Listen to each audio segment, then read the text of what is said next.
unless you keep things on the cloud. You'll have to try to find it on the cloud later. Okay. So we are here. I'm talking to my baby sister, Stacy Robinson, who is the producer of the new Ida B. Wells Chicago Stories documentary that is going to premiere tonight on WTTW PBS in Chicago, but you can watch it anywhere because you can stream. And it's going to, like PBS does, it's going to air several times, and it's amazing. But I also have on my bonus daughter, LaShada DiCosmo, we call her Shawnee, who has become the family historian, and can really show us all how we probably have some powerful fruit in our family tree that we just haven't seen and don't know to pick it. And so she's taken us back to, I don't know, 1830 or something, which is incredible, with pictures and census data, all kinds of stuff. So it's powerful and empowering. And Alderman Sophia King, who I am going to credit, and I'm going to start with you, Sophia. So I want you to, I'm going to unmute you. I'm going to credit you with starting me really seriously thinking about Ida B. Wells. As a journalist, wouldn't you think that she would have been my inspiration, right? That she would have been the person that made me think, I can be a journalist. Here's this Black woman who was a journalist back when, we couldn't even get a drink of water wherever we wanted to. But when you said you're going to rename this street and could I MC the ceremony, of course I started researching, and everything I read said, wow, how in the world did this happen? How do I not know who she is? But you're kind of a historically savvy person when it comes to Black history. I guess it's the way you were raised. How did you say, I think we ought to rename Congress Parkway Ida B. Wells Drive? Yeah, so, that was a journey. First of all, thank you for having me, Robin. I'm happy to be here with Shawnee and with Stacy for uplifting Ida B. Wells, and you as well. Because like you said, how could we not know about her? I think that's why it's so important to have representation. And, there's even controversy about what that means, right? Whether it's heroes and holidays, those are important too. I mean, representation kind of everywhere, because I think some of those more simplistic representation, people might say, but if her name was everywhere, how could you not know her, right? And so I'd like to share kind of how I came to learn about her. I knew of her in a very, kind of hero's way, like she was somebody we should know about and some of the things she did, but I didn't really know how powerful she actually was. And what I have termed her is like a real boss. I mean, when you think about who she was and what she did, but Alderman Shirley Newsom, when I first came to office, she asked me to try and uplift Ida B. Wells, that we have to recognize her somehow. And it started with perhaps a monument, and perhaps naming a street after her where the old, Ida B. Wells CHA homes were, since they were torn down. And again, I had kind of this, okay, yeah, I'm sure she needs to be recognized. And then I was introduced to her great-granddaughter. And, she obviously was trying to honor her as well. And it had been kind of a long legacy of really just trying to uplift her great grandmother, because obviously she knew she was a boss, because she knew everything about her. And so we started with really just trying to name 37th Street after her. Street I live on. Yes, okay. Yes, you right there. And there is, we have since done that. But that's really where it became. And there were people who I respected who really respected her. But then it kind of controversy hit opportunity. And so if you remember, all of the monument kind of controversies around the country were going on. And at that same time, Alderman Burke was trying to change the name of it's formerly 7th Street, but it's now Balboa. Wow. Mhm. And so, but that became a controversy too, because the Italians didn't want to take down that street.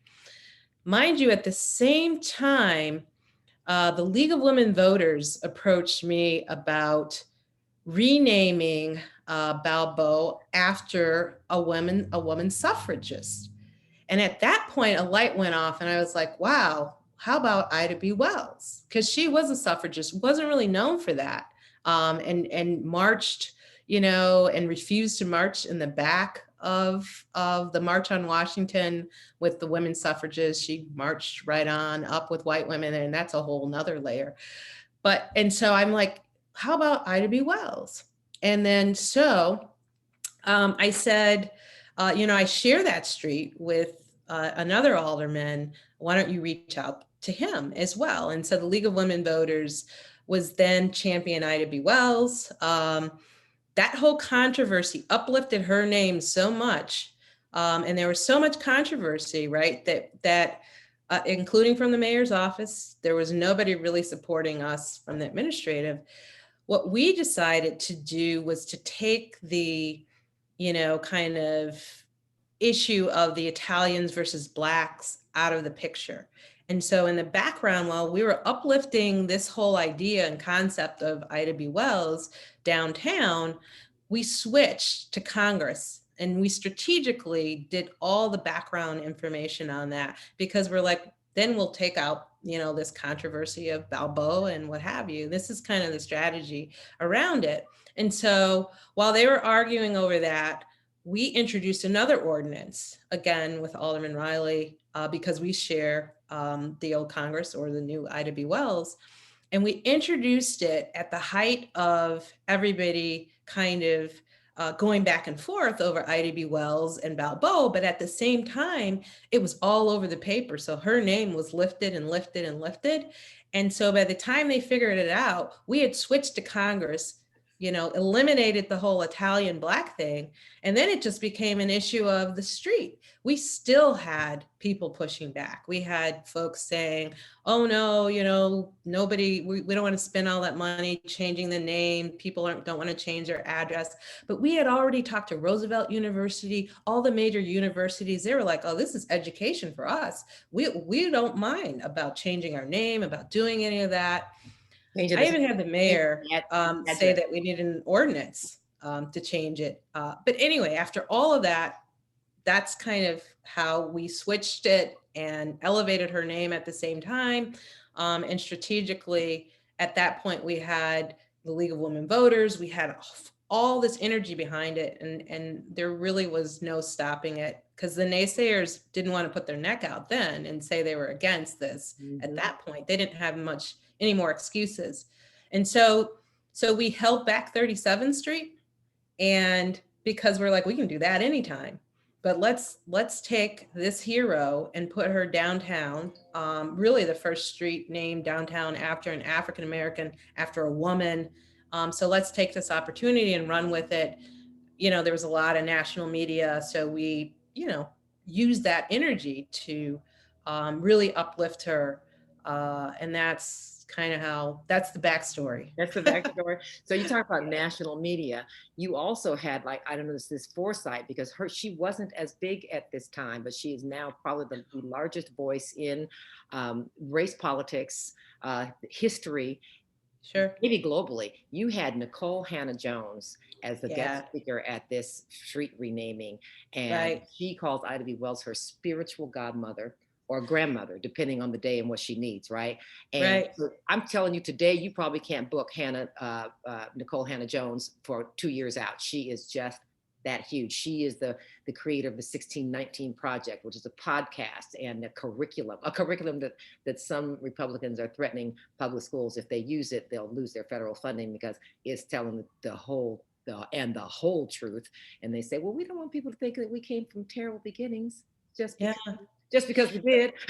So, and of course I was starstruck when I met her because I'd read about her. So there's my photo. There's you, Sophia, getting credit. But let's point out that the mayor, who, as you said, wasn't a supporter from the beginning, I don't have a picture here, but also spoke at the street renaming. Suddenly everybody's for it. And I want to give credit to Brendan Riley, your partner, because you probably can't see the map over here, but your ward being the 4th ward kind of snakes up and meets Congress Parkway at Wabash and then shares with him. It was he on board from the beginning, because obviously we probably also saw it as an answer to the Italians being upset about losing Balboa Drive. Yeah, so he was on board even when we were thinking about Balboa, and he took a lot of heat on that. And so, you know, when we strategized to move to Congress, I think, again, we really wanted to take away this kind of them versus us mentality and just uplift her and take that conversation out of there. And so it was very helpful. Like I said, the League of Women Voters were on board. He's a big supporter of them. And so I think all of those things, you know, were very helpful. But yeah, he was there through the controversy. He wasn't like, you know, coming on board kind of at the last minute. So I do appreciate that partnership with him as well. I just want to go back to Nikole Hannah-Jones because she's like a living boss. So I found out about her, you know, more recently, but her handle on Twitter is Ida Baywells. I love it. And I had heard her speak just, you know, a little bit, and Michelle Duster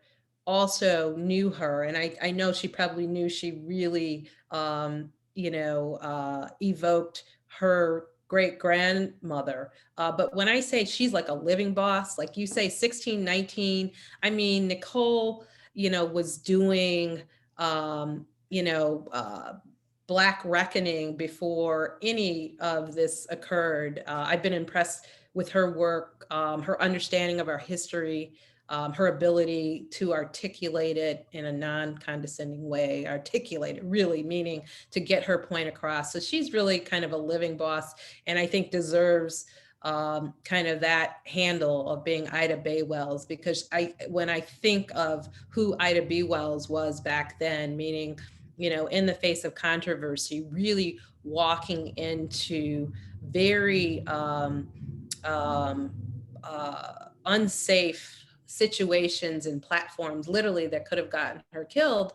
But she, you know, I think really embodied, you know, if I can't live how I want to live, and if my people aren't free, then, you know, I'd rather be dead. And so I think I think Nikole Hannah-Jones really is kind of a living personification of her. And I, you know, I don't praise people all the time, but I really respect her work and what she does. So I was honored to be able to have her at that ceremony.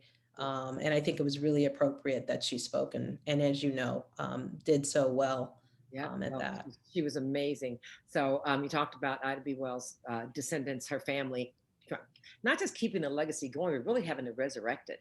Because you know, it's not like they just started, but it's like we weren't ready to receive it, or the powers that be the demand hadn't been made from so many other areas that they could say, nah, we're not going to deal with Ida B. Wells. So here is her, and it's not the greatest picture, it's just my phone, right? Here's Dan Duster, her great grandson, Michelle Duster, Muriel Duster, who I've known for many years, but never told me that she was a descendant of Ida B. Wells. And that's how their family is, though. You know, they embody her as well, kind of with the humbleness. Because I knew Dan years in college, honestly, and I had no idea, you know, either. Wow. So it was a family affair. You brought your family. There you are with your sister and your niece, and we all were taking pictures by that amazing sign. And I didn't know it was going to strike me like it did, and it really did. And then to have, you know, so then I started following, you know, Nikole Hannah-Jones on her Ida Bay Wells, and she's going through some things right now too. So we all need her. Interesting. Let's lift her up. She needs. Yep. You know, she should get tenure like anybody else. Exactly. So Stacy Robinson, my sister, I know that's not really your title. Okay, Stacy Robinson. filmmaker, producer, et cetera. You got Nicole Hannah-Jones for this documentary that you're doing for WTTW, probably partly because of the weight of PBS behind you, right? Because I'm sure that she's in great demand. But you said you found that she just really wants to make sure the story's out there, that it's honored, that we can unwhitewash it, so to speak. But there have been other documentaries on Ida B. Wells. And there's also a movement that Black stories have value, they're our wealth, and we like them to be told by Black people. So as a Black filmmaker, when TTW first approached you about this project, what were your feelings? Well, for one, it was really a no-brainer for me. Of course, I wanted to do it. I, like many people, had heard the name Ida B. Wells without knowing really the scope of what she had done. The street naming and some of the other publicity behind it had made me more curious. Robin, you spoke to me after when you were getting prepped for the street naming, you had told me this woman is amazing and how did we not know about her, which inspired me to look into it more. So by the time WTTW approached me with this project, I was very interested in doing it. They had talked to me about possibly doing some work for them. When they came back and said, what do you think about doing Ida B. Wells and maybe an hour, because usually their shows are a half hour, so this was a special. I think that was an offer I couldn't refuse, obviously. But I really, but when we talk about, I know that Sophia mentioned the layers about this and the fact that I didn't know about her, that you hadn't really heard about her. We didn't learn about her in school. I mean, this is a woman who was born in the very last months of slavery. She became educated, became a teacher, a journalist, the owner of her own newspaper, brought to light because one of her very best friends had been lynched, and then started a campaign against lynching, which caused such a backlash in the South that she was run out of the South with her, for threat of being lynched herself. She came to Chicago, became someone who moved to the Black neighborhood in Chicago and really became a spokesperson and started a grassroots movement to help with other Southerners who were fleeing the South and coming here to Chicago, and formed what really was ideally the first Black Hull House. Then she also became, in the suffragist movement, helped to desegregate the suffragist movement. So, and we never heard about her. So if that doesn't speak to how not only African Americans are written out of history, but how women are written out of history, I don't know what does, because so many of us hadn't heard about her. Anything to do that we could do to uplift her, I'm all for. Yeah. And it wasn't, it's not the first time they've tried. So she has, I don't know how Alfreda Duster, you were saying, had been trying to get a book that she'd written about, I guess that would be her grandmother, not her great grandmother, I think, in the 60s. But we don't own any publishing houses, and people were kind of like, oh, we're tired of hearing about all that conflict, and let's not revisit that. And no, that it's not the time for that story. She was really what she was trying to do was have published Ida B. Wells's unfinished autobiography, which she had to go back and yes, right? Unfinished autobiography. So I'm sorry, what? So Sophia had it. She just lifted it up to the camera. Yeah. Alfreda had it, and she just needed to. Did you just hold it up? Oh, Sophia lifted it up. Oh, nice. I see. That's it. So she worked many years on doing that. I mean, the Duster family has been doing so much to keep her legacy alive. Which and when I was working on the documentary, one of the things that kept coming back to me was the importance of this story, which is actually very nerve-wracking as a filmmaker to realize how important it is to so many people, how strongly they felt about it.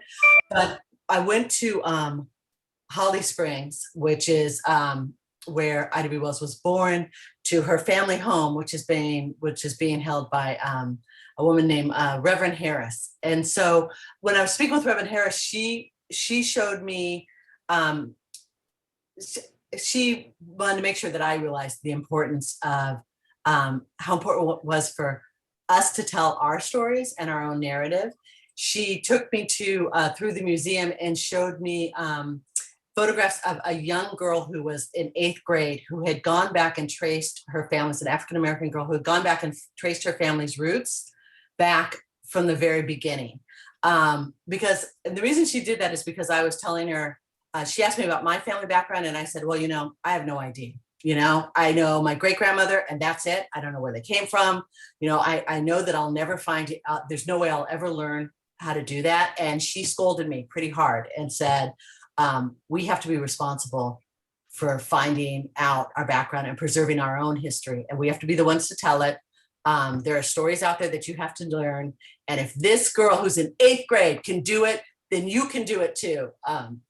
Wow. And then she scolded me about doing the documentary on Ida B. Wells. So yeah, she really put the fear of God in me. Okay. Yeah, no pressure. No pressure. So that is a perfect transition to Shani, LaShada DiCosmo, who has become the family historian. And I told her she's obsessed with the past, but that's not true because she is very much in the present, making a difference every place she can. But she's made a difference in the family with some incredible work. Shani, you went back through, tell me how far back you went and what did it put in your emotional bank account to find out what you found out? Well, first I'll say that what Stacy just said is that the young girl that started in the 8th grade, I became obsessed with family history at 6 years old, sitting with what I considered the old folks and hearing them tell their stories and like really internalizing and being able to regurgitate that information later on down the line. At 12 years old, I wrote the family history for my father's family. And my mom pulled out just recently a certificate that the family gave me, thanking me when I was 12 for writing our story. And I had forgotten, to be completely honest, I had forgotten all about it.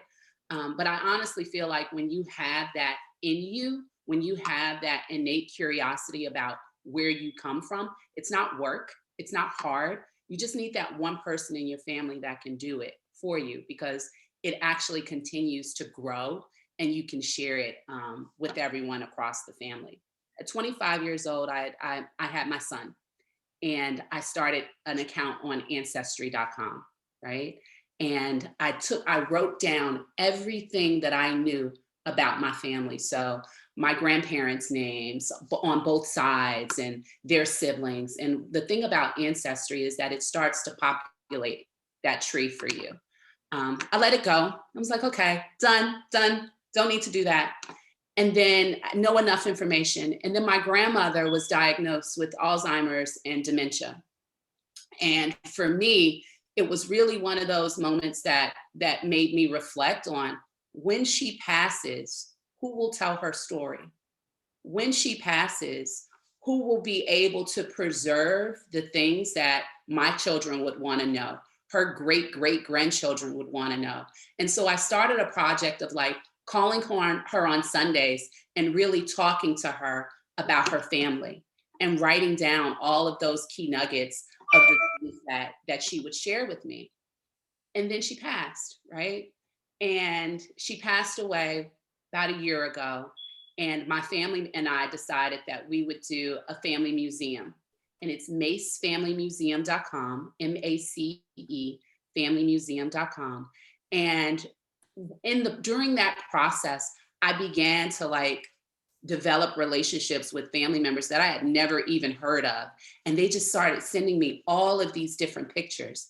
I came across one picture that no one knew who this woman was. And right now, I don't know if you can see behind me, it's my ancestor wall. And it starts with 1845. Her name was Harriet.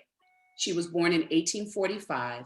And the cousin that sent me that picture didn't know who she was, but I put it out on like the family Facebook page. And someone said, I know who that is. That's Harriet. That's my great-great-grandmother, who eventually became, who I found out was my 4 times great-grandmother. This is our museum. So this is the Mace Family Museum that I worked on with my family members.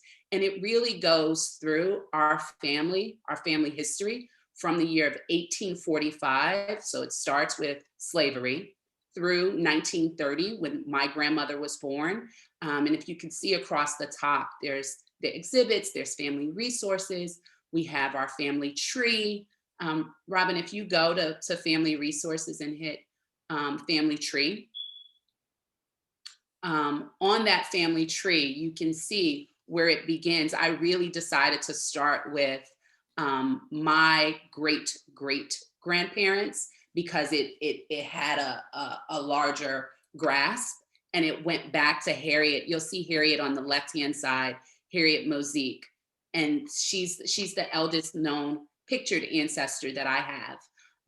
But to your question, to your point, you said something, Robin, earlier that said Black stories have value and need to be told by Black people. For me, Ida B. Wells meant so much. My grandparents are from Hollow Springs, Mississippi. They followed the same path that she did during the Great Migration to Chicago.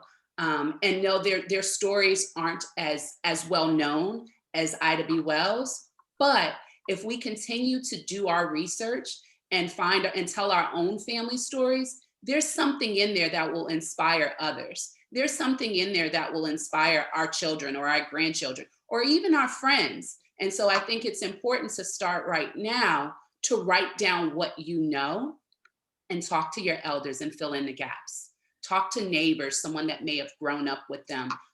That's what I did. And it turned into something bigger than I had ever even dreamed of, which is this family museum, digital museum that will last for as long as I keep paying for it. Hey, maybe we'll find a way for it to pay for itself, help other people create their own digital museum.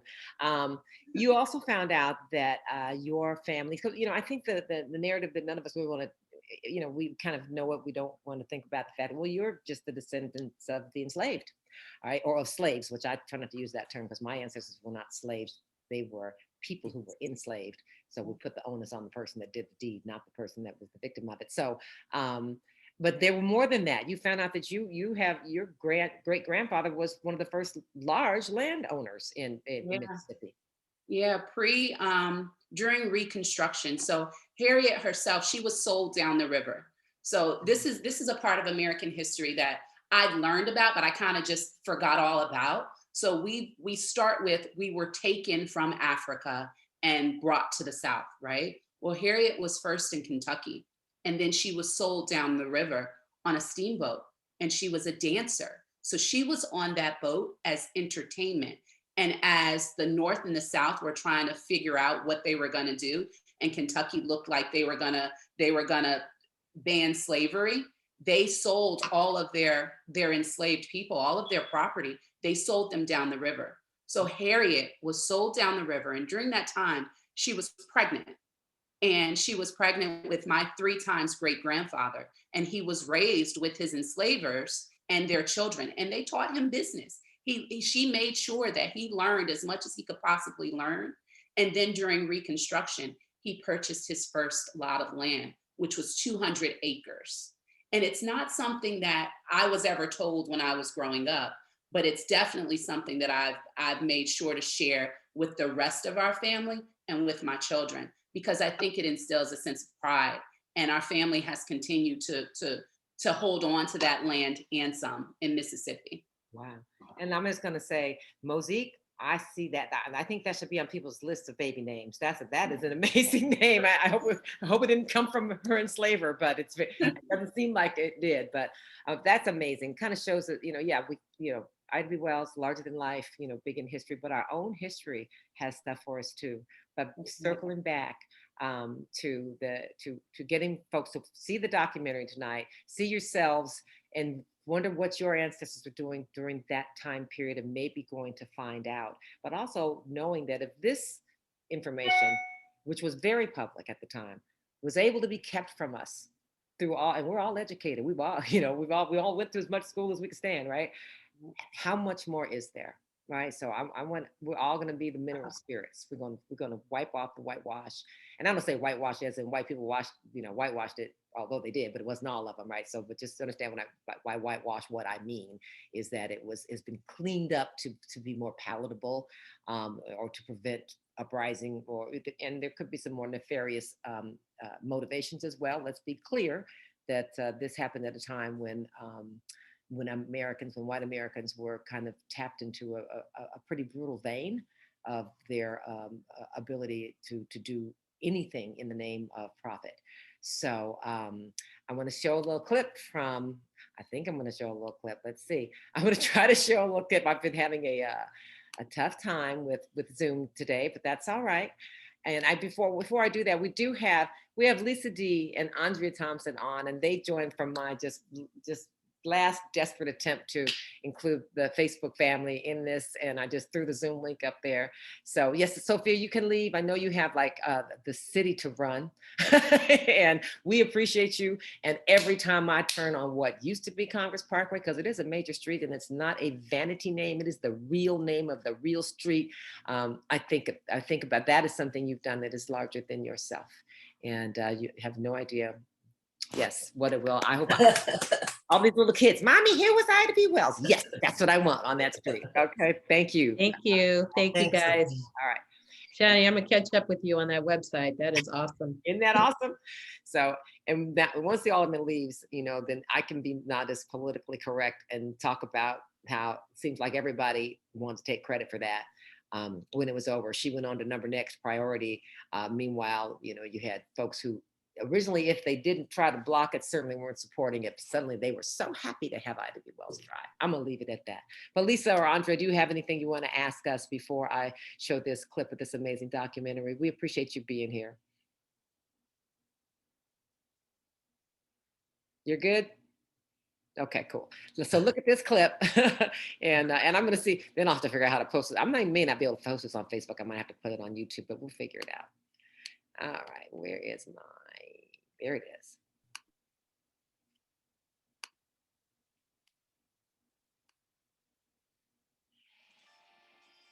She was the ultimate agitator and feared because of it. As racial terror reigned over the South, there were close to 200 lynchings in Tennessee alone. a young African-American woman struck back with her pen. She was writing not just to inform, but to shame. She says, I'm going to challenge you on this threadbare lie that African-American men are lynched because they rape white women. She fled to Chicago, where she emerged as a radical Black leader. There was never a time when Ida B. Wells was not getting pushback, especially so in Chicago. And became an inspiration to a new generation. Black Lives Matter is addressing the same issues that Ida B. Wells took up in the 1880s and 90s.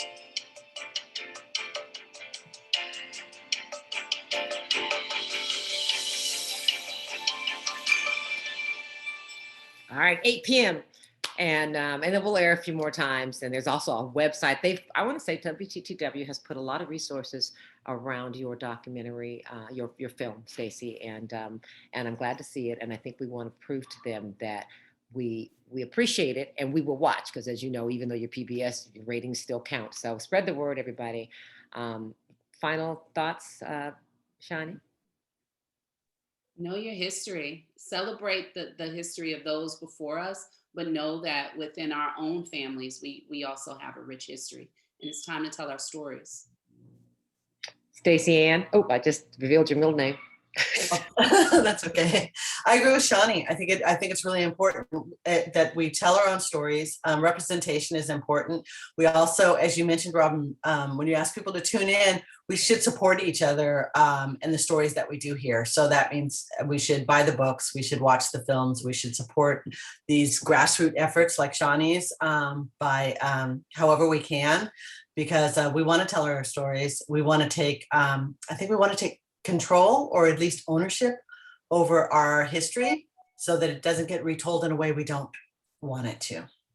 Or in a way intended to control us. So my final thought is that I'm so proud of you. And we know that our dad, Louis Robinson, was a wonderful journalist who possibly was inspired by Ida B. Wells. I don't know why he didn't tell us about Ida B. Wells, but he worked in the Black press, and he worked for Johnson Publishing Company, Ebby Magazine, wrote 3 books. And so you are definitely continuing his legacy. And for someone, and I know you don't like the limelight, right? You've been a writer and a producer, and I told you you're a journalist, and now you're a filmmaker, and you have been for some time. So own that And Papa is up there right now saying, well, I'll be damned. All right. So thanks everybody for being on.